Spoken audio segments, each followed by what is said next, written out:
Where as regards the consumption, if you notice carefully, you are having consumptions going up in like two cycles. There is one cycle which is centered around 1400. There is one cycle, the thick one, is centered around 1400 and is ranging from as low as about, let's say, 1250 going up all the way to 1600.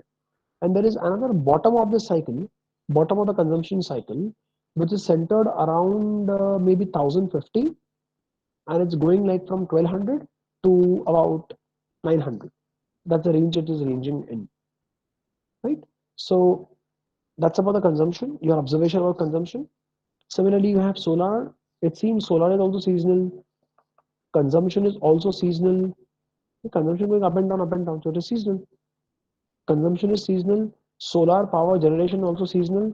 And similarly, wind power generation is also seasonal. But the problem is that this data is like too much. You are seeing the whole year's data in about 1 centimeter space. So you're not able to get much details. But still from that graph, what all I could, perceive is my observations. Electricity consumption is highest in winter, common sense, presumably due to electric heating and increased lighting usage, and lowest in summer. See, in place like Bombay or probably Bangalore or probably Delhi, it's always the reverse. But there it's not so.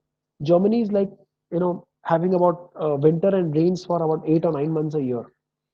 So for that 8 months of a year, especially that 4 months, which is like peak winter, people have to switch on heaters at home. It's real bad winter, like the way it is in North India.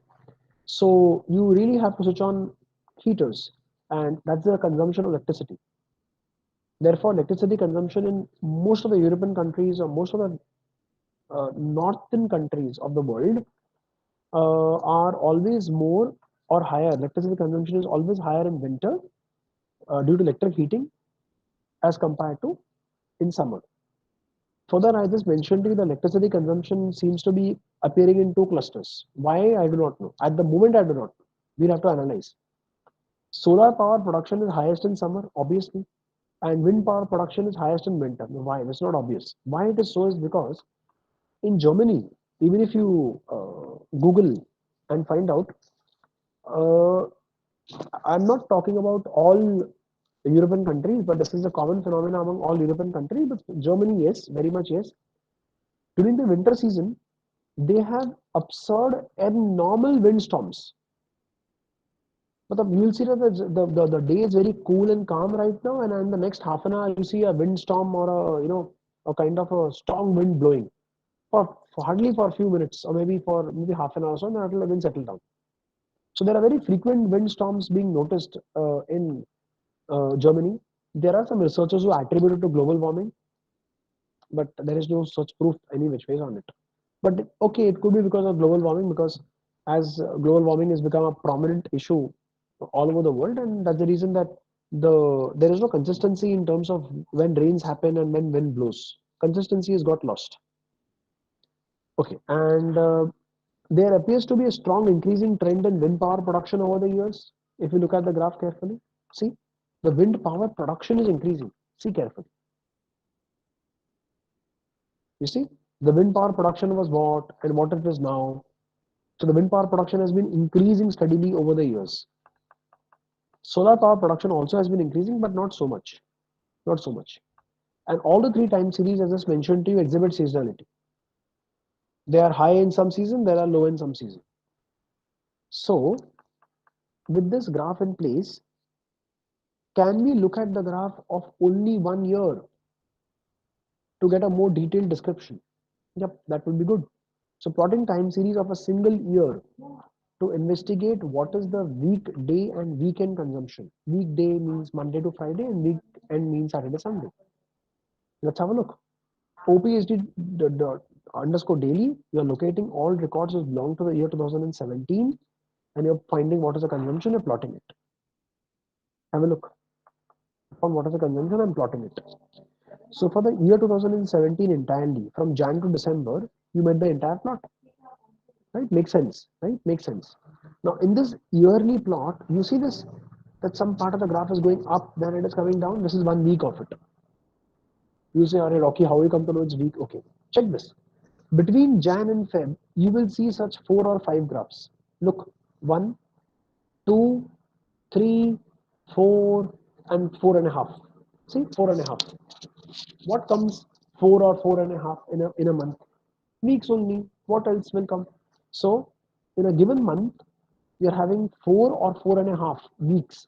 And for each week, you see there is a graph which goes up, then it comes down. Graph which goes up, which comes down. Oh, that is a clear-cut case of seasonality every week, exactly. But like, how can a week exhibit a seasonality? Because every week the climate won't change, like winter to summer, summer to winter. No, it doesn't happen like that. This seasonality is coming because of weekdays and weekends. Okay, think about it. They are coming because of weekend and weekdays. So if you want to see that in more detail, what you can do is zoom in further and look at just January and February to investigate about weekday and weekend consumptions. We can do that, right? And let's look at what is the weekday and weekend consumptions, something like this. This is a graph of 2 months, January and February. So in January, the start of the week is 2nd Jan and end of the week is 9th Jan. In fact, 9th Jan is the beginning of the next week. So 2nd Jan is a Monday, 9th Jan is also a Monday, 16th also a Monday, so on and so forth. So this is the beginning of the week.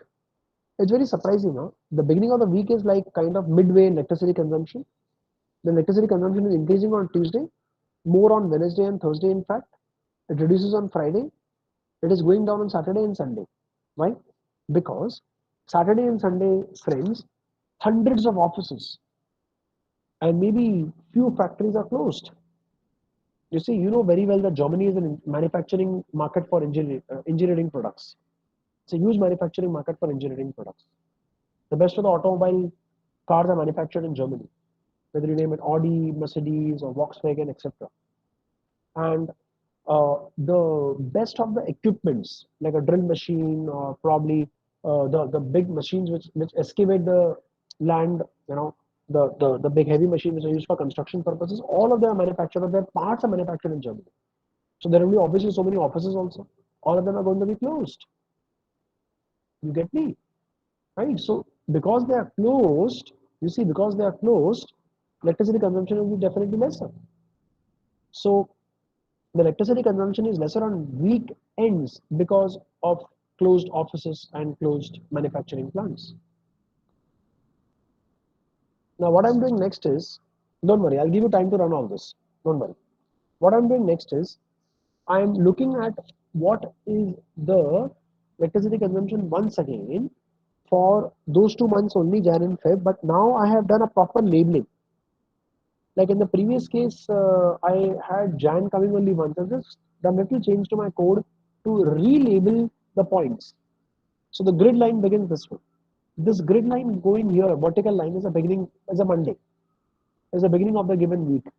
Then this vertical line here is the beginning of the next week. That is Jan 9th, so on and so forth. Every entry which you see here is actually a Monday. You see, it's actually a Monday. Fine. So I want friends, all of you, to please run all your cells up to this graph. The way you see a graph on my screen, up to this graph. It's a topic just before seasonality. That means run everything before seasonality, please. And I'm expecting quick answers now. We're expecting quick answers. Very good. Jyoti is the first person whose report has done. Waiting for others.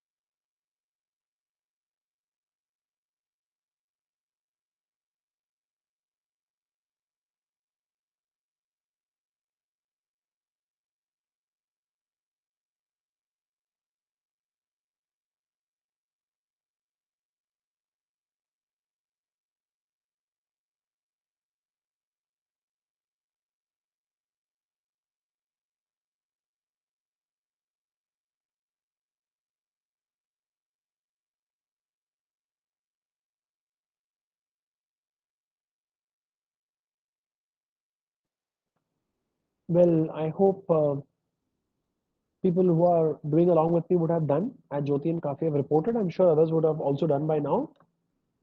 Right. So let me move on, friends, onto this kind of subtopic called seasonality.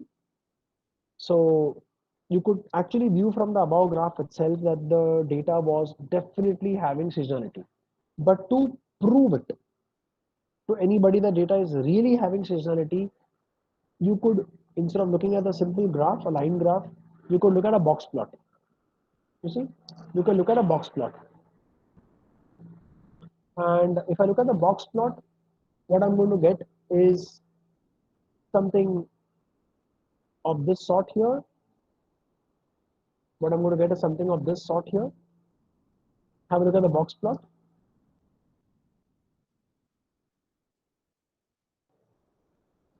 Okay. So if I look at the box plot over here, friends, what I'm noticing is that the look at the median, huh? Look at the center. Don't look at the 75 percentile. Don't look at the 25 percentile. Look at the medians.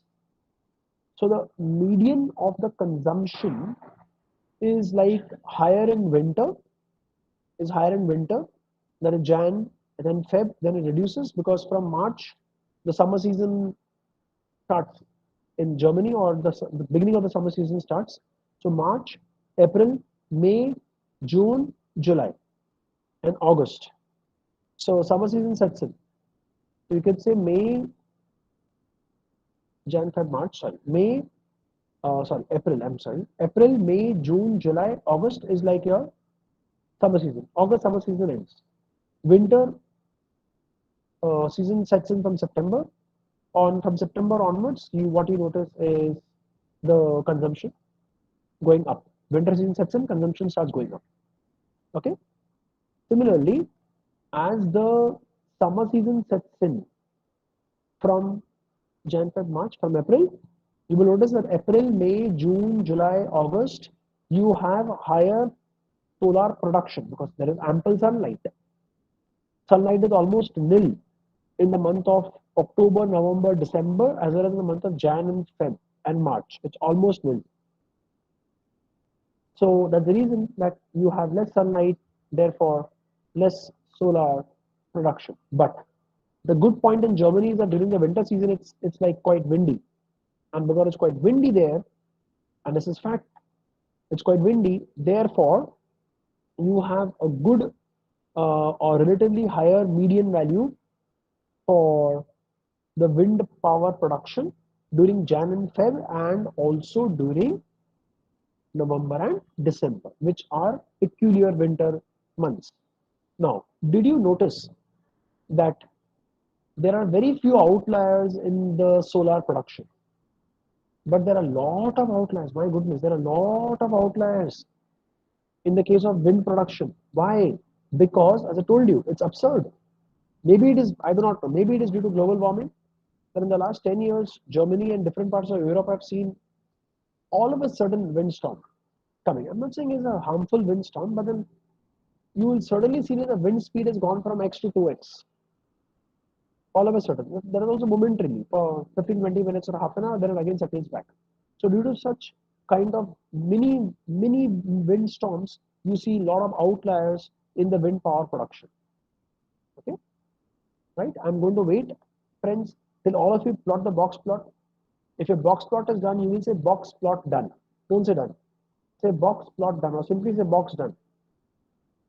And after plotting the box plot, please take 1 to 2 minutes and read this paragraph on your own. Either you read it from my screen if it's clear, or you read it from your notebook. Okay. So remember, I'm expecting you to do the plotting as well as reading. If your plotting and reading both is done, you will say box done. I'm holding.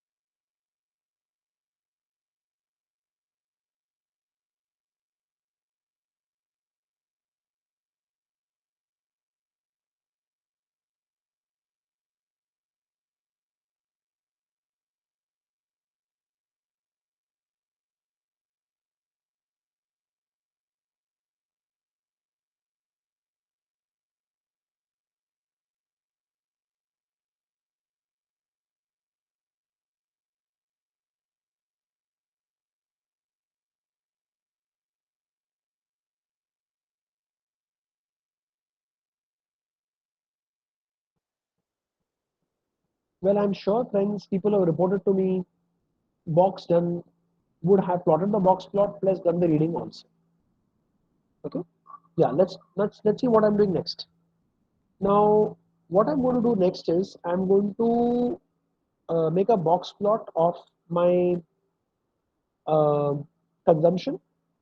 You see, consumption on the basis of the weekday. You probably ask me why, Rocky? Why? Because I want to prove to you that I showed you in the above graph that the consumption was less on weekends, that is a Sunday and a Saturday. So you can check this. You see, the consumption is really very less in the case of weekends, because the median value of electricity consumption is approximately about, let's say, 1100 on a Sunday, and it's about 1200 on a Saturday. But on the other hand, relatively from Monday to Friday, the average median, means the midpoint or the median consumption is around 1400. That's a difference. No wonder why in the graph you are seeing two oscillations. One was a bottom oscillation centered around 1100, other was a top oscillation centered around 1400. As a reason, because consumption on all the weekdays, Monday to Friday, is relatively higher, and surprisingly, it's higher is okay, Rocky. Why you have so many outliers? Correct. We are having so many outliers from Monday to Friday because the way in India you have public holidays, very similarly, you have public holidays in Germany also. So there is a public holiday and certain lot of offices are kind of closed, then obviously you would naturally find less electricity consumption on those days, right? And therefore, you have, like example, Christmas Eve. You expect offices to work in the last week of Christmas in any part of Europe? No, no way. So in the last week of December and maybe 2 or 3 days of the New Year beginning, no offices are going to work. So there is going to be a lot of reduction in the electricity consumption. Therefore, the outliers are being come up. Okay. Now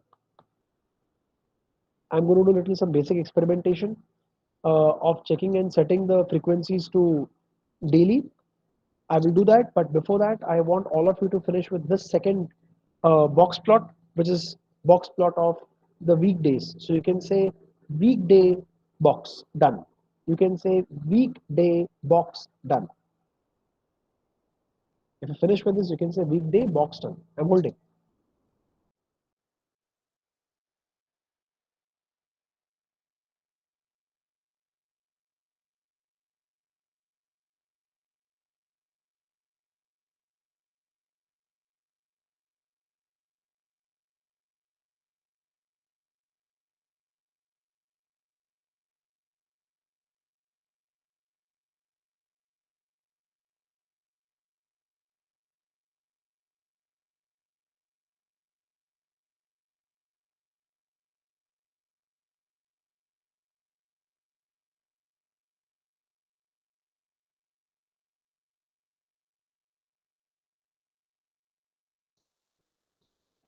Okay, so it seems most of you executing along with me have already finished with this. Let me move on, friends. So what I'm going to do next is I'm going to check and set some frequencies to daily. You will say, anyway, we have daily frequencies. Yeah, I do, but you will see what I'm doing, what are changes I'm doing. Have a look. I did a very simple thing. I took my data frame, I did dot index. Everybody will say, yeah, Rocky, you got your indexes like 1st Jan 2006 and then 2nd Jan 2006 and 3rd Jan 2006 all the way up till 31st December 2017. Data for 11 years. Total such indexes are 4383. There is only one problem. Everything superficially looks fine. I repeat, everything looks fine. There is only one problem. The problem is this data is placed on daily frequency. Agree, but see the frequency information, what it is holding. It's holding none. Oh my God. Yep, that's right. Oh my God.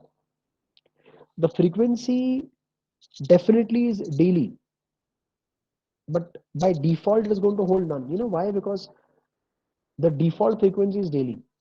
So when you naturally read some data, it will have no frequency information inside it. Like this is the data which you read from the OPSD open source project. It should have had the frequency as daily, isn't it? It will not. You read any data from any source, I'm telling you, even if it is time-based data, its frequency value will be none initially. That means data does not know per se that it is holding daily frequency data. You getting me? It's like this.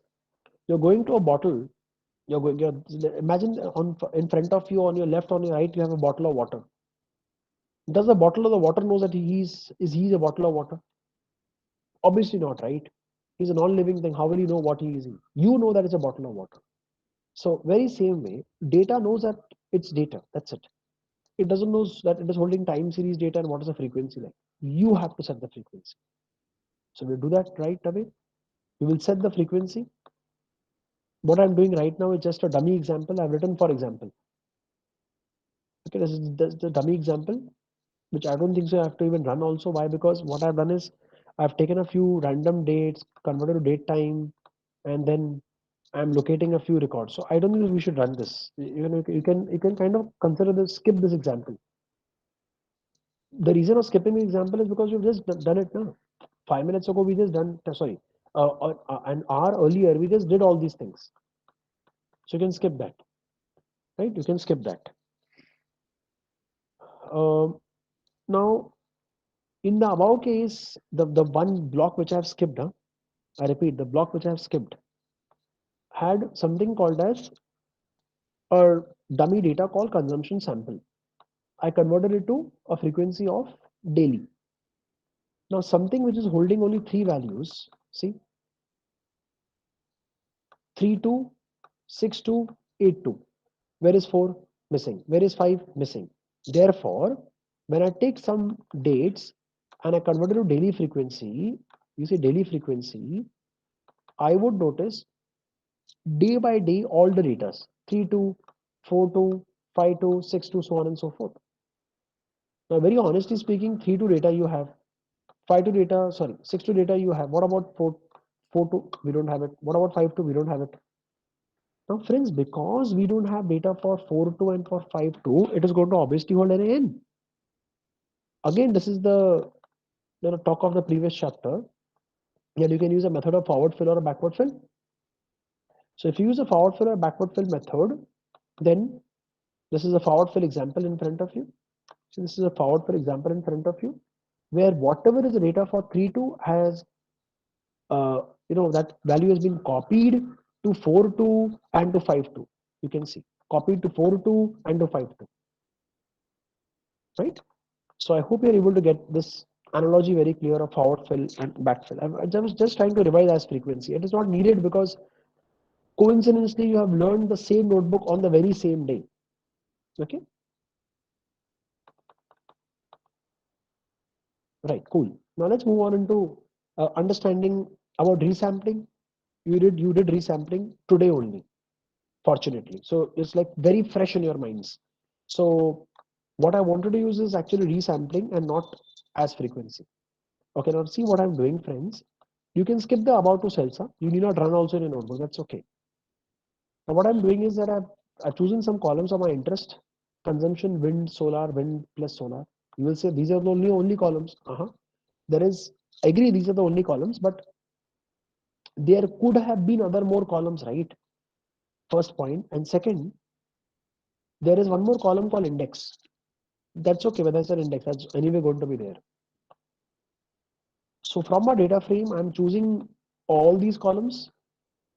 I am resampling them on weekly basis data. So get this point clear. See, you are having daily data.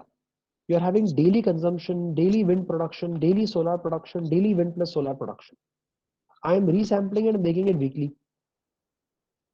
So if you are going to go from days to week, I hope you agree that you're doing something called as downsampling, because you're going from a bigger unit to a smaller unit, going from a bigger unit to a smaller unit. You see? So that's what the point is, something which is to be considered. So by heart this with me. When you are doing sampling on weekly basis, you will always see beginning of the week. When you're doing resampling on weekly basis, resampling on weekly basis, you will always see beginning of the week. If you do resampling on monthly or quarterly or yearly basis, you will always see end of the month, end of the quarter, end of the year, always. Okay, right? So to prove you that point, let me run my this cell over here. So weekly sampling, you always see the start of the week. So 1st Jan is the start of the week of Jan, 8th Jan is the next start of the week, 15th Jan is the next start of the week, so on and so forth. People keep wondering, and they ask me, Rocky, what is 1069? Is it the value on 1st Jan? I say them, no, it is not. If you want, you can go and verify.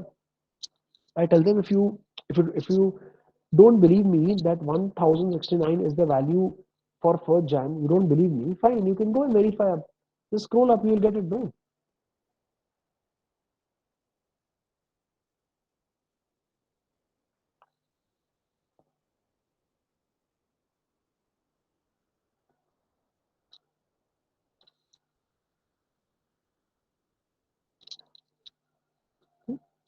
So what do we have here? We are having 1st Jan as 1069. I wish I could see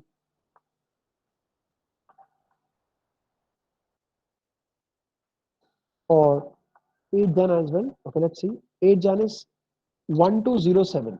Keep that in mind. Na? 8th Jan is 1207. Hmm? Keep that in mind, please. Now let me scroll down.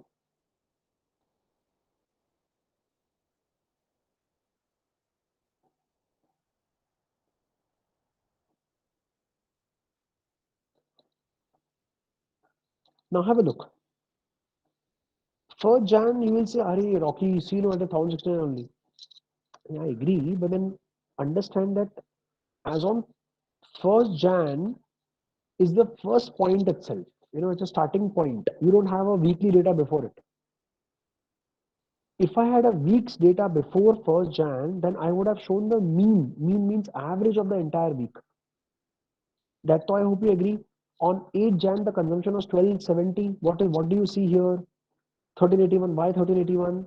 Because this is the average from 2nd Jan to 8th Jan. Whatever has been the consumption, its average has been shown here. So the average of the week is going to be shown against a week. You get me? Average of a week is going to be shown against a week, right? That's what is being shown here in this data set. So let me still look at the explanation given here. The first row above labeled for Jan 2006 contains the mean of all data contained in the time bin. I'm so sorry. Contained in the time bin from 1st Jan to 7th Jan. In fact, I also mistaken to understand 1069 to be 1069 of 1st Jan. No. So it's going in a forward fill fashion, where from 1st to 7th average is 1069, which is being shown. And the average of 8th to 14th Jan is 1381. So on and so forth. Is it given here? The second row labeled 8 Jan 2006 contains mean data from 8 Jan to 14 Jan time bin, so on and so forth. In other words, whatever is the weekly consumption, that is averaged out and is being shown here as the first of the given week. Okay. Now what we are doing here is, let's plot the daily and weekly solar time series together over a single 6-month period to compare them. Okay, fine. To do so, what we have done is, I've defined a period like 06-2017, that means June 2017, and this is Jan 2017. So that is Jan to June is 6 months period. So over a 6 months period, we are plotting solar data. As you could see in the first case, And this is a solar data from start to end of this range. And what we're doing next is we are plotting something called as a weekly mean resample. Meaning to say, this blue line which you see here is a daily graph. It's a daily graph of how the solar production is like working. And this orange part which you see the orange part here? The orange part which you see here is the weekly average. Now, if I'm asking anybody here, can you tell me how the trend of data is looking at the blue lines? He or she will say it's a little difficult to judge the trend of the data looking at the blue line. But it is easier to see the trend of the data looking at the orange lines, which is basically the weekly mean resample. So whenever you have resampled data on weekly mean or monthly mean, remember, it is always good to plot that over the original data so that you can judge the trend of the data. Okay. Now I am requesting everyone to please run up to this cell. Weekly mean resample. Please run up to this cell. Super important. I am on hold.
That's great, friends. I believe most of you have been able to finish up till the point where we could plot the weekly mean resample.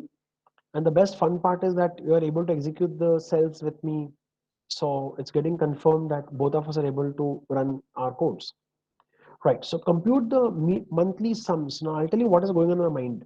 So I'm just trying to actually shortlist and keep data of only those months which have at least 28 days of data recording. You will say, Rocky, every month will have 28 days. No, like Feb also will have 28 days. Yeah, I fully appreciate. But then there is a possibility that for every month you may not have recorded all the data points. You see, there is a possibility that for one of the Feb months or maybe for some month, 3-4 days less are recorded. Imagine this. Let's say for a 30 days month, you recorded 3 days less. So how many days you're going to have? 27 days. I don't want to take that month. I repeat, I don't want to take that month's data. So I'm computing monthly sum, setting the value to NaN for any month which has fewer than 28 days of data. You'll say, why are you doing that? I'll tell you. Since the wind production and solar production did not start as early as the year Jan 2006. It didn't, right? So what I've done exactly is that I've resampled on monthly basis. Like, see, all of us know that when we resample on monthly basis, you see, when we resample on monthly basis, all of us know that it's always going to report of the end of the month. We are always going to report according to end of the month. So 31st Jan is the end of the month. 28th Feb is the end of the month. Now, for certain months, I repeat my words, for certain months, somewhere in between or given month, the wind production and solar production started. So you imagine, and if I tell you that the wind production started way back in 2010, and it started, let's say, in the month of June from 15th of June. I repeat, wind production started in the year 2010 from 15th of June. Then how do you expect in that in the month of June we'll have 28 entries? How is it possible? That means we will ignore the month of June. That's what the data is doing here. That's what my intention is. So I have no intention of marking the consumption as NAN. No, no, no, no, no. But I'm marking the production as NAN if I don't have the entire month's data for the given production. Okay. So uh, once you run this cell and read this part on your own, once you run this cell and read this part on your own, the next graph is like super interesting. Please trust me. So what we're doing in the next graph is that we are actually plotting. Hold on for a minute.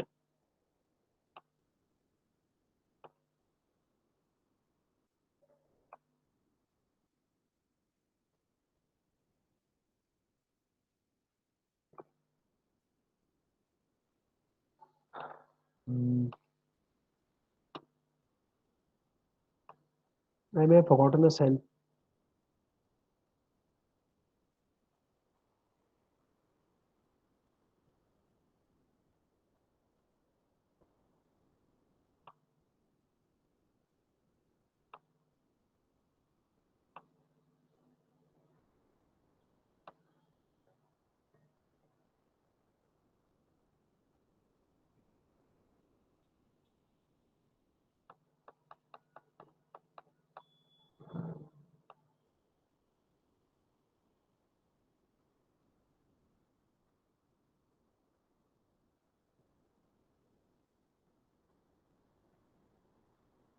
Okay. Oh yeah, I'm running in Jupyter. Emirates not work. Okay, okay. Mhm. Okay, so guys, you guys are running in Colab, so don't worry about it. In Colab, this will run. M dates is not getting supported in my Jupyter notebook, but if I run it in Colab, is going to run. So just run it at your end. See, you should get the plots. Run it at your end, you should get the plots. And please self-analyze it because I really cannot show it to you as I can say name error mentioning that M dates is not identified. I got the graph, but I got the error also. You see, I got the graph, but I got the error as well. So run at your end. Do you see at the output? Have a check. Do you get the output?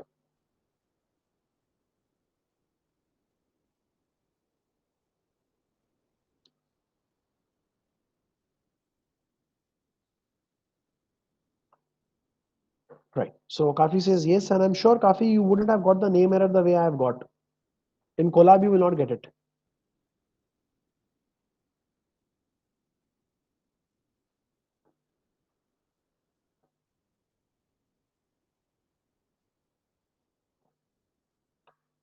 Right. So I don't think so anybody will get error like the way I have got. You will not get this error in Colab. As far as my knowledge goes, you shouldn't be getting it. Right. But in my Jupyter local machine, I am getting it. That's a different issue.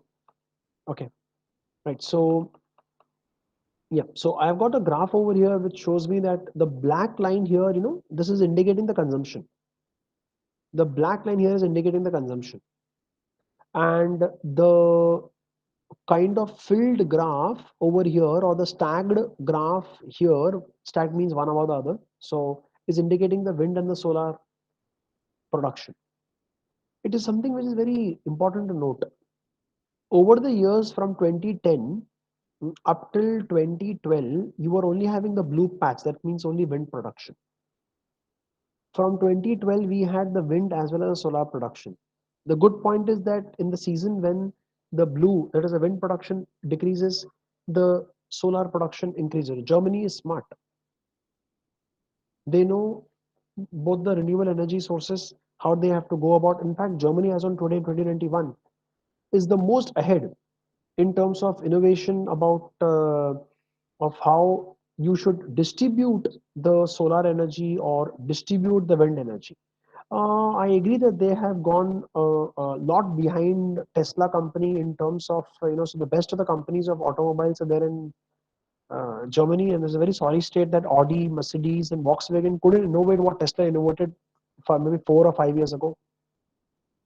Sorry state. They are like today. If somebody is asking you that which is the company in the world which you are aware about making premium electric vehicles, which name comes to your mind? Only Tesla. Please let's not compare Tata Motors. of India. Please, let's, for God's sake, they're hardly selling 50,000 cars in an entire year. You see, so Tata Motors is selling non-premium cars. There's a small, there are small cars. There's Tata Nexon, which they're having, which is basically a EV vehicle, but it's very limited. It's very limited.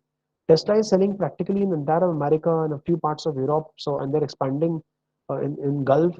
So they're expanding world over. They're overbooked with orders for the next 4 years, 5 years. They're overbooked. Their order books are over, completely full for the next 4 or 5 years. So they are making extremely premium, uh, high safety electric vehicles, which can easily beat the Audis and the Mercedes. So I don't know why these guys couldn't think about it. So Germany has taken a backseat because of that, but Germany is still far ahead in local power production through renewable energy and distribution. See, the major issues in solar energy and wind energy is not producing it. You can always produce it on the spot. The major challenge in solar energy is after producing it, how do I store it and how do I distribute it? The distribution wastage or leakage is so high that it is not worth producing the energy. So the only option with respect to solar and with wind, this is my understanding. Maybe I'm wrong. Uh, this is purely my understanding from basis of analytics. I'm therefore saying I may be wrong. So from analytics point of view, what I feel is that as you go higher up in the case study, and probably if you go a little more deeper into this topic, you will realize that distribution is a pain in the neck. You should actually try and read a case study of a company called Suzlon Energy, or simply Suzlon. You can just type Suzlon on Google, you will come to know about it. You just have to try to read its case study. I made a spelling mistake, I'm sorry. Suzlon. Suzlon Energy set up its first wind energy or windmills in Maharashtra, uh, and then in the next state of Rajasthan, and then now they have expanded all over India. But then they are making losses. This company was like quoting more than rupees 400 a share about 10 years ago. 10 years ago. And today they are quoting 5 rupees, 6 rupees, 7 rupees with such a high market, they're quoting so low. Why? Because there is a huge loss which the company is incurring on year in distribution of the energy. You see? So the problem is that if I produce energy through solar and through wind, on that given spot I can produce energy, cool, but if I store it and I distribute it, there is a problem. So I need to install, so basically this technology, if it has to become scalable, one has to look at, how we talk in computers like in memory processing. Similarly, it has to be wherever there is a consumption. So it has to be in place production. That means wherever there is a consumption, there should be production. How that's going to happen, I don't know. I'm not a technical person to answer that. But then, yes, with analytics, I can judge this much 100% that if you are talking about, there has to be some over the board innovation, out of the box innovation to actually store and distribute energy, renewable energy. If that is not the case, then you might as well bring in the energy at the point of consumption. For example, how about the car rooftops being solar? Think about it. Why can't the car rooftops, or why can't the entire car's body have kind of invisible solar cells? You don't need, you need not you need not evidently put a solar panel on my car. Like you can have a solar panel made of a material which is like in line with the car's design in the form of stripes. So what if the car rooftop has probably some colored stripes, but those color stripes are actually solar panels. So it's absorbing solar energy when the car is moving, and therefore the battery is getting charged on the solar power. So something like that innovative has to come. How about the bus rooftops? Bus rooftops are huge. How about all the electric buses rooftops having solar panels? Very thin solar panels. It's like a kind of a thin clothing coat over them, so that the solar energy is being observed for most of the days when they're running on the road, right? So there has to be some kind of innovation of that sort. If that doesn't happen, then things are not going to change in the world, right? Anyway, this is my personal opinion. Okay. Moving back on to this thing, what I've done here is that I've computed uh, the wind plus solar. I'm computing the ratio. I've computed the ratio of wind plus solar divided by consumption. So if I notice here, I'm noticing that in the year 2012, the amount of wind plus solar both added together, production was 15%, 15.7% of consumption. In the year 2013, it became 16.5%. Good sign, isn't it? And in the year 2017, which is the last year of which we have data, it has become 27.45%. Although the data set which I have used does not has it, but I just read it through some blogs while Googling. You know, when you Google, you just come across a lot of blog articles and all that stuff. So, and when you're engrossed in a topic, you keep, Googling and you come across a lot of points. So, as on 2021, this figure stands to 42%. 42% of entire Germany's electricity consumption is supplemented by renewable energy, that is solar plus wind, which is something very great. It's not a bad figure, trust me. India is at 12%. India is at 12% only. That is also what government claims. I do not know. I don't think so. It's at 12%. I don't think so. It could be probably lesser. Okay, so if government is claiming 12%, take a discount of 2%. That means India is at around 9 or 10%. And Germany is already at 42%. 42% of their consumption is supplemented by solar and wind, right? Now here nobody can say, right? Here nobody can say, or that country is big, that country is no. In fact, electricity consumption of Germany is quite huge because I told you a number of times it is having a lot of manufacturing plants. Consumption is quite high. It's not low.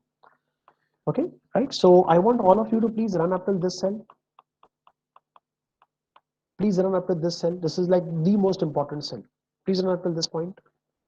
If you run up till this point, you will say ratio of wind plus solar done. You will say ratio of wind plus solar done.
Well, that's fantastic. Right. So there are about 5 questions or 6 questions odd in this, and I will be only going ahead solving the first two of them, including the code. Yes, I will give you the code also. The rest of them have not to be coded, they are already coded. Okay, so you can take it as a kind of a homework or as a self-exploratory part to do the question numbers from 3 to 5 or 3 to 6. I don't know. Let me see. Yeah, I think it's 3 to 5. Right. So I wanted to solve only with the unsolved one. So which is the unsolved one? Jyoti, can you please get back to me? Which is the unsolved one? Is it the question number 1 which is unsolved or 2 which is unsolved? Or both? Please get back to me. Both. Both are unsolved. Both, Both. sir. Okay, okay. Okay, thank you. Right, so friends, we're going to solve both of them right now. As Jyoti and Kafi have reported to us, we will do that. Okay, question number 1. Plot the bar graph from 2012 onwards showing wind plus solar share of annual electricity. You will say, Rocky, what's the big deal? You just now made a table where you found what is the ratio of wind plus solar production to consumption. I'll say agree. I fully agree. Yes. Can we plot this column which you see here? Can we plot this column as a bar graph? Is what the question number one is. As simple as that. I've given the hint also. There is a column wind plus solar divided by consumption for the year 2012 to 2017 needs to be plotted. Cool. So what I have done, I have located all my records from 2012 onwards. So all the rows have been taken, only one column, which is having the ratio of production to consumption. Dot plot dot bar tells me that you want to plot a bar graph. This is just a color combination. And given some label, given some y limit, given some title and x text rotation 0. Let's try running this and see what I get. See, instead of looking at the table above and visualizing that in 2012 I was 15.7% or 15%, then in 2013 I became 16%. This graph may not give you exact value 15%, 16%, difficult to read. For reading exact value, go to the table above. But look at the trend. That did I really improve over the years? Did the German engineers who have been working hard on the technology, did they really improve on the years? The answer is yes, they did. So the government investment is not going waste. It's fruitful. It's improving. Things are improving. Right? They are making themselves. Their target is by Germany's government's target is that by 2030 they should be 70% dependent upon renewable energy. I know, it's a quite of a huge dream. It's quite of a huge dream to be, quite of a huge dream to be coming true. To be very honest, but at the end of the day, we really cannot, predict anything about them. Like those guys have done miracle in the past. Trust me, they have done miracle in the past. Okay, so I am going to punch in this entire code. I'm going to punch in this entire code. All of you, could you please try this code at your end? And if it's working, you would say Q1 done. You would say Q1 done. I'm holding.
Yes, friends, any difficulty, please, you are welcome to come on audio to guide me or tell me. If there is any difficulty, please let me know. I'm holding for one more minute. I hope all of you are trying.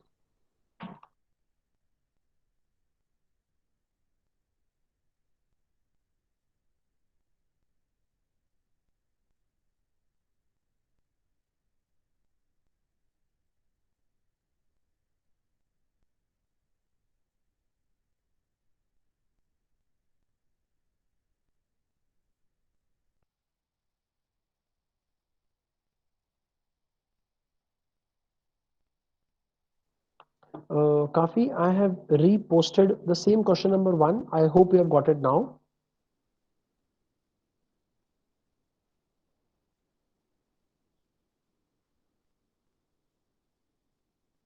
Right, great.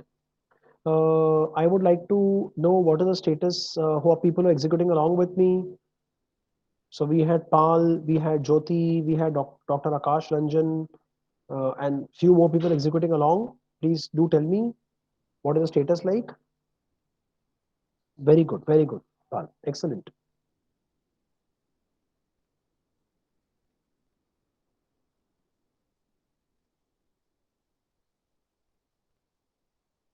Right, I'm going to hold on for the next one more minute.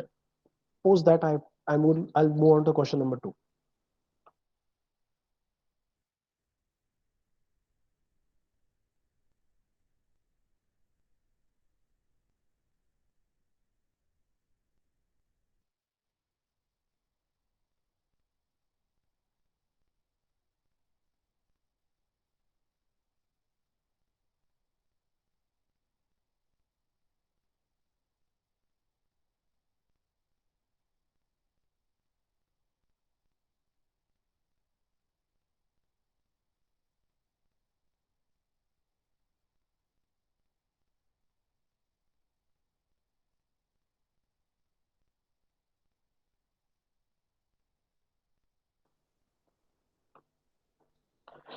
Very well, friends. So I understand that most of you would have finished by now, and if not, you're on the verge of finishing. I'm very confident of it.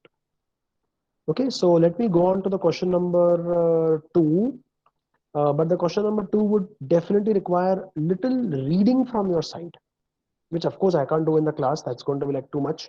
But then post the STTP workshop, please do take a little time out before tomorrow's session, because tomorrow will be some other person's session, so you will get engrossed in that then. So it is a humble request from my side. Please do read the paragraph called rolling windows, which I have mentioned it over here. What a rolling window is. By the way, what a rolling window is very simple. Basically, you're taking a rolling mean. So rolling mean basically means, okay, suppose you have 1 week's data. Imagine you have data which is not 1 week. You have data which is of, let's say, 28 days. You have data which I've given you, let's say, not I'm not talking of this data. I'm talking of some random data I've given you 28 days. And when I give you some 28 days of data and I ask you to find a rolling mean, the rolling function will take first to 7 days, and with first to 7 days in place, we'll find the mean of it. Then it will take 8 to 15th day and we'll find the mean of it, so on and so forth. You will say, Rocky, we did something similar. Exactly, we did something similar, but I didn't use the function rolling that time. We did it by hard coding. Now I'm going to use a ready-made function called rolling, which is going to find the 7-day rolling mean. That's because you have to specify the number to rolling. If you say rolling 7, it will take 7-day rolling mean. You do rolling 15, it will take a 15-day rolling mean. What is center true means? Interesting. Center true means that when you take a rolling mean of an entire week, see, there has been some consumption of electricity on first, then second, then third, up to seventh. So what I'm doing is I'm taking all these 7 values, finding a mean of it. But instead of reporting it, I repeat, instead of reporting it by default as the start of the week, I'm going to report it as the center of the week. I'll report it as the center of the week. That is what center equal to true parameter does. Let me show you. See what is the question number 2 saying. Compute the centered 7-day rolling mean. Compute the centered 7-day rolling mean. I will give you this data, that is a different issue. But then I'll give you the code, that's okay. But you need to understand the code, that's more important. So what you see is there's no data output for first, for second, for third. Very surprising, no? How can they be NA and Rocky? You'll try to, you probably feel to scold me now. No, don't, please don't scold me.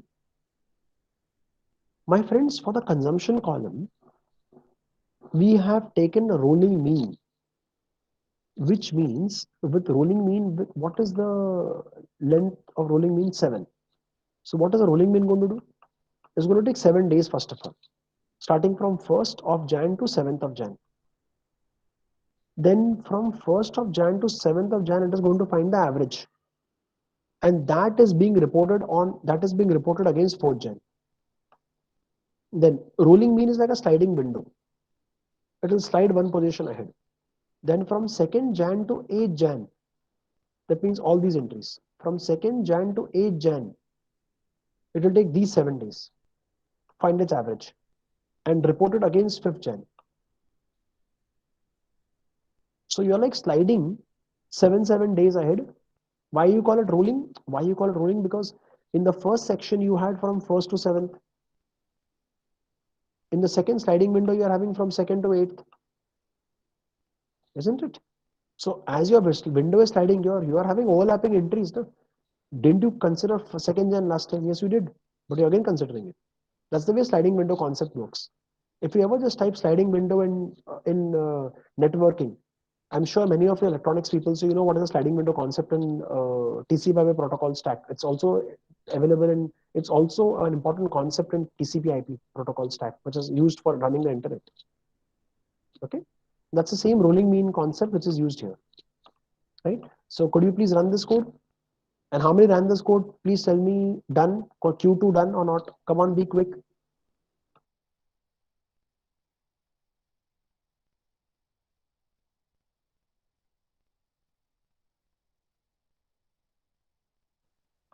Wow, that's great. So Jyoti, Kafi, Pal have reported as Q2 done. If anybody else is also executing, please, I expect them to report back as done or not. Great. So question number 3, 4, 5 is something which I should leave it to you because too much of spoon feeding is not healthy. And that's not what I'm expecting, or not, that's not even not even you are also expecting. Great. So friends, I'll just reshare my screen in a minute. Give me a minute. I'll just reshare my screen in a minute. In the meantime, I have a humble request. Firoz sir had some time ago shared today's session's uh, feedback link. I will reshare that feedback link once again for all of you. You can might as well copy paste that docs link in one of the browser windows. Okay, I'm again coming back. I'm again presenting my screen. Just give me a minute. Just give me a minute.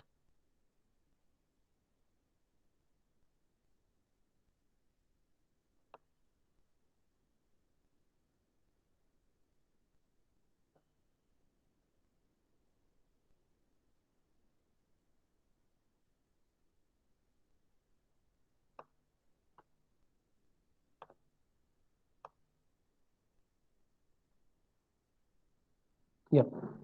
So I'm just back. Although we're very short of time, but I'll just probably take a minute or two, and then I will probably at 3:30 sharp hand over the control to Firoz sir. Right. So just to give you a very brief about our SWAYN mentorship and placement program, which is like one of the very popular programs with our company. Um, just ideal for freshers and 1 to 4 year working professionals. So that's even good for people who are like already working with about 3 to 5 years of experience, and they want to do a lateral shifting from non-coding jobs to coding jobs, and you can rely on us for your coding job requirements. Okay, so this I'm just giving you the highlights of this program. So it's a 13-week long program, but usually on people's special request because it's a very intensive program. So people say that then they put a request mail to us and all that stuff, and then our staff increases them to 15 weeks or 16 weeks duration. So you have about 80 hours of plus exhaustive content to read, execute, debug, and learn the way you're doing with me. The only thing is that there's no teaching.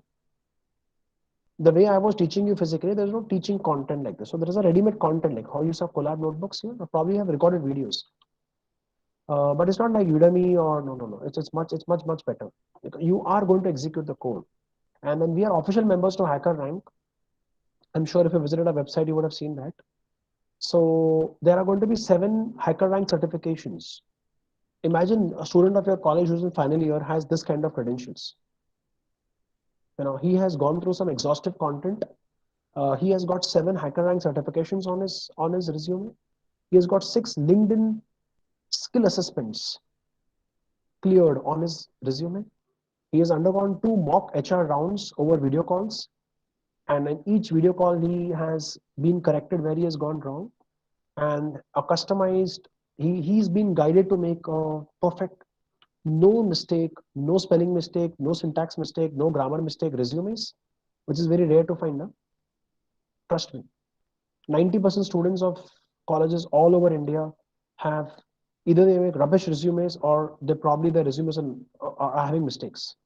Some spelling mistakes, some grammar mistakes, some tense mistake, or some dates mistakes. So there are a lot of mistakes in their resumes, which is what the top company HR managers see actually. They see that first. They have not seen the student, right?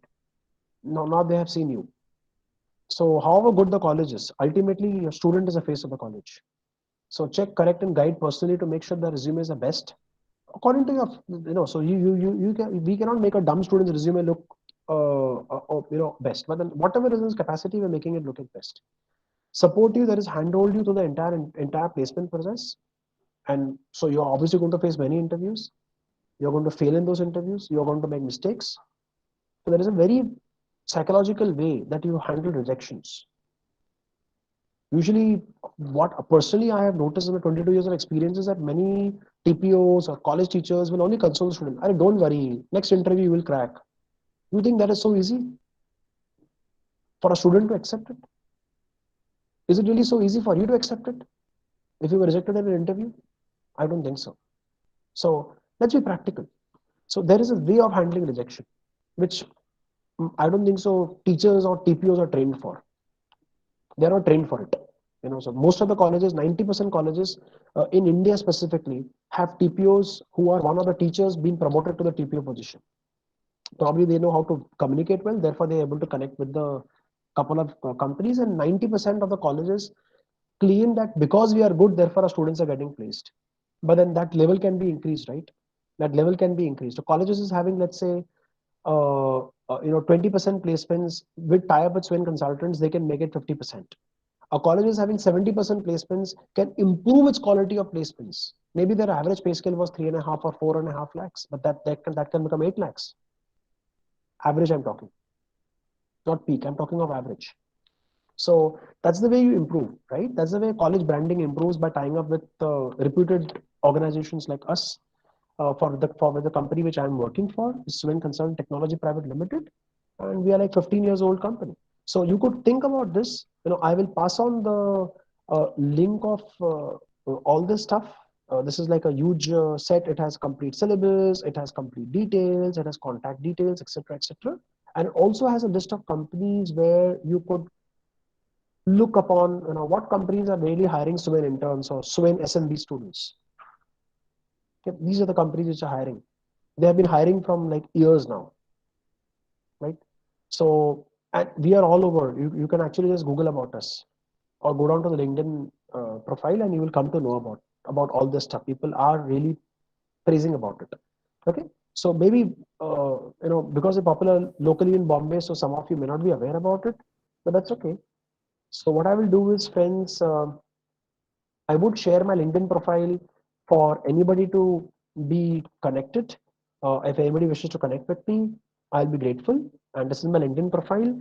I will take permission from Feroz sir that can I share the details about my company, my LinkedIn profile, and my number on the WhatsApp group. If he gives me permission, then Yes, sure. So actually, I was supposed to request you. So the details about the different courses which you mentioned now, please give that details in the WhatsApp group so that even for me also it will be helpful. sure, sure. The Swin Mentorship and Placement Program is exclusively made for college tie-ups, actually. It is exclusively Okay. made for colleges. It's not for individual to go in for. It's made for colleges. So We Okay, so adopt the college to participate. a college has to first tie up with your company, and after that only this kind of training can be taken. It's not a Like training, that. sir. It's actually a kind of a hand-holding mentorship program where we have complete recorded collab notebooks the way we were doing in the class right now, and Okay. we have the video recorded sessions where you probably will hear my voice or probably some other voices of our other trainers who have worked on freelancing basis to make up the content with us. Okay. And then post that you have HackerRank certifications, you have LinkedIn assessment certifications, and that is visible in social media. So it says goes like this: a student of Rajiv Gandhi University from the electrical department has gone in on this, and then we start putting them across to Cognizant, to Accenture, to TCS, to Google, to Amazon, and then wherever he gets selected. If he gets selected, it's a praise and praise, all in praise for the college. Yes, yes. Understood, sir. Yeah, that's the way it goes, sir. Sure. So, sir, I would thank you for inviting me, and I hope that the people love the sessions the way I love to interact with all of them. And I found a very good friend when you interacted with me. I've also got a good friend to be in connect with. So thank you so much. So dear participants, uh, Rocky was with us for complete 3 days with a rigorous training, but he has given the explanation in a very simple way. Because of some other engagement, I could not able to listen to all your training programs. But fortunately, since we have the recorder session, I'll be going through that in my free time, and the recorder session will be shared.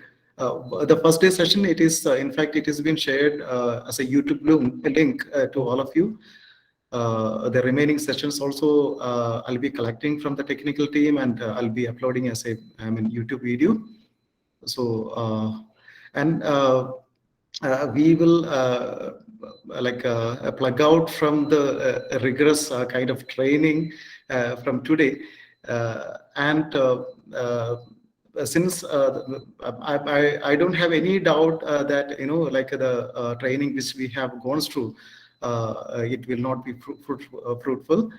I am very sure that you might have enjoyed. To give a token of love, I request any one of you to come forward and to talk something regarding the 3 days training program which has been given by Mr. Rocky. If any one of you likes to talk, please. One or two, please.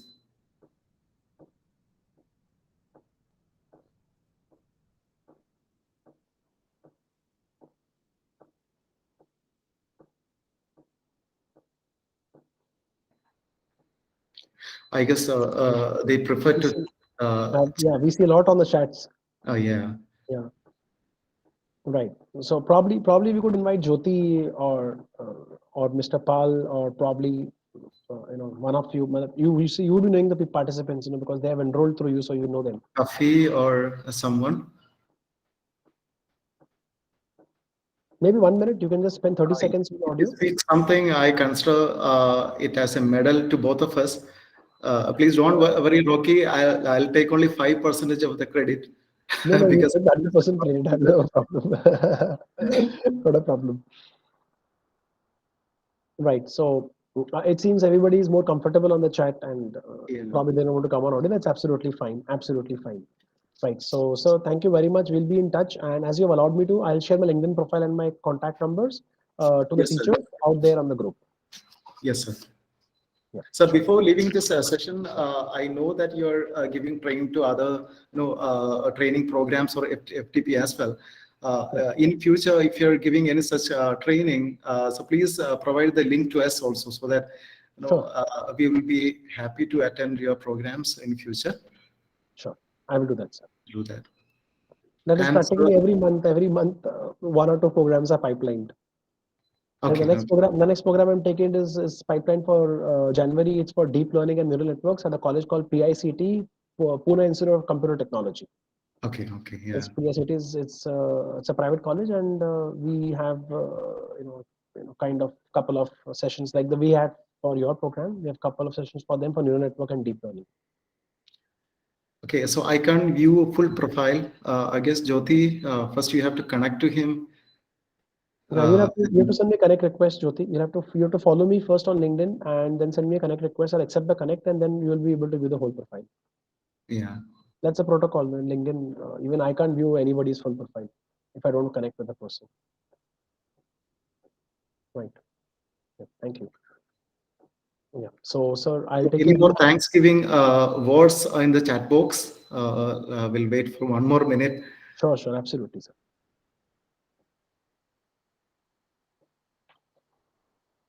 Gitartha Pal, I hope, sir, you enjoyed the session.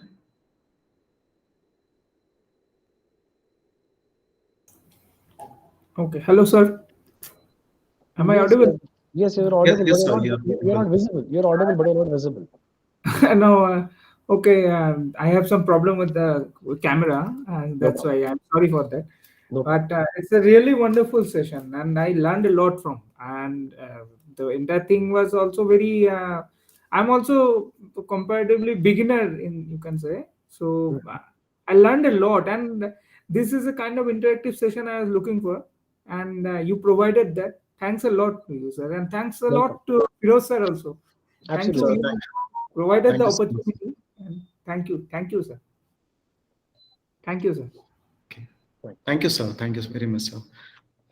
Anyone else? Kafi, Yes, I am very grateful for this program or participating in the program. Actually, I am a lecturer in the computer science department, Otech University, but currently a student pursuing a PhD in nuclear engineering. So my interest is in this area, Python programming for data analytics. So I've enjoyed it a lot. Thanks a lot. That's great. That's great. Good to know that, Kafi. Thank you. thank you, Kafi. Right. So, Mr. Rocky, I sent a request to you in LinkedIn. Please accept it. sure, We 100%. have to It goes without saying. we have to be in touch for other programs also. In fact, we are planning for another FTP. That's not STTP, it is FTP. We are planning in the month of February. So there also I will invite you. If time permits, please join as a resource person then. Sure. That also in big data analytics only, but we have given the name data science. Okay. Okay. So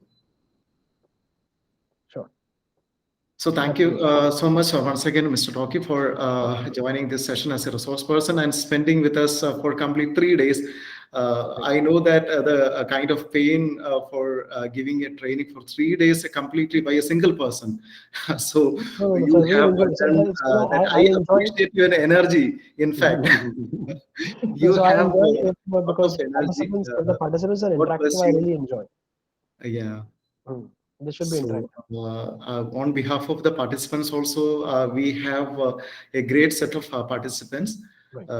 Even though many of the participants are not interacting, so I know that many of our participants are, from our university as well. In fact, they are following you and they are listening to your training and they are doing the homework also.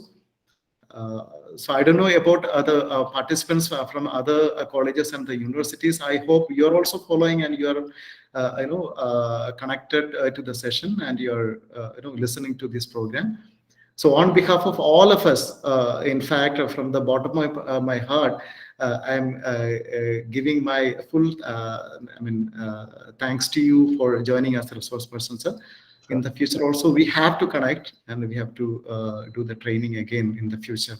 Sure. So thank you, sir. Thank you very much. Welcome. Welcome, sir. Thank you. Thank you, everyone. Bye-bye. Okay. Bye-bye.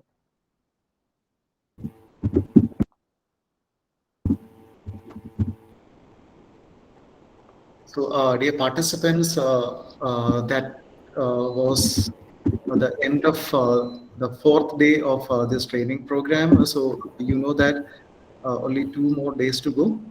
So tomorrow our training program, it will be started with a talk by Professor Vivek Kumar Singh, who is a professor in Banaras Hindu University. He is working in Computer Science and Engineering Department of Banaras Hindu University, Varanasi. So we will start the session exactly at 10 o'clock as usual. So please join by then. So unlike the program which we have seen today, tomorrow's session will be handled by 3 resource persons. So please join at 10 o'clock. As I mentioned earlier, I'm recording most of the sessions. I fear that one of the session, maybe the first day's afternoon session, I missed out somehow from the recording. So other sessions definitely I'll be uploading very soon when I'm getting the recordings from the technical team. That I'll do it. But at the same time, I request you to prepare for the examination also. As usual, the examination will be very, very simple. But please try to attend the examination. In the morning also I mentioned, still I am getting call from some people claiming for the certificate. Unfortunately, they did not attend the examination. So this time, I request all of you at least attend the examination and try to clear the examination so that you'll be getting the certificate. So thanks once again. If you have anything to discuss with me or to give any suggestion, you can give me now, or you can talk now. Kafi, anything to say?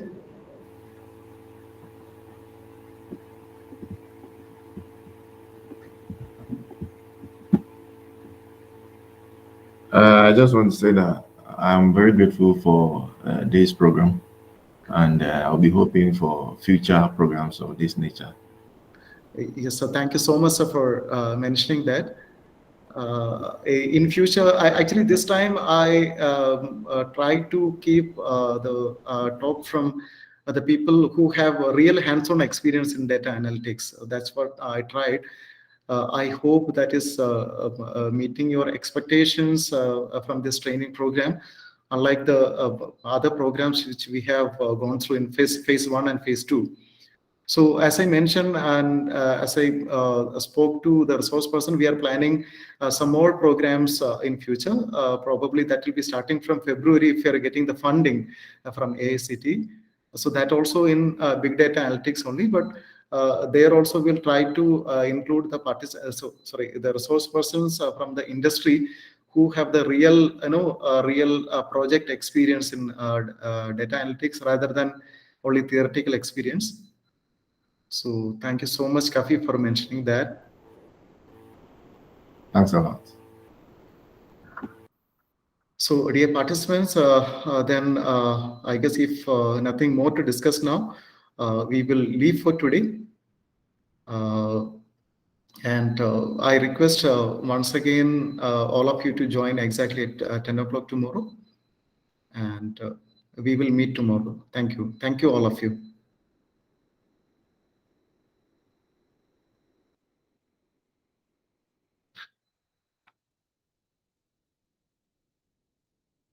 So we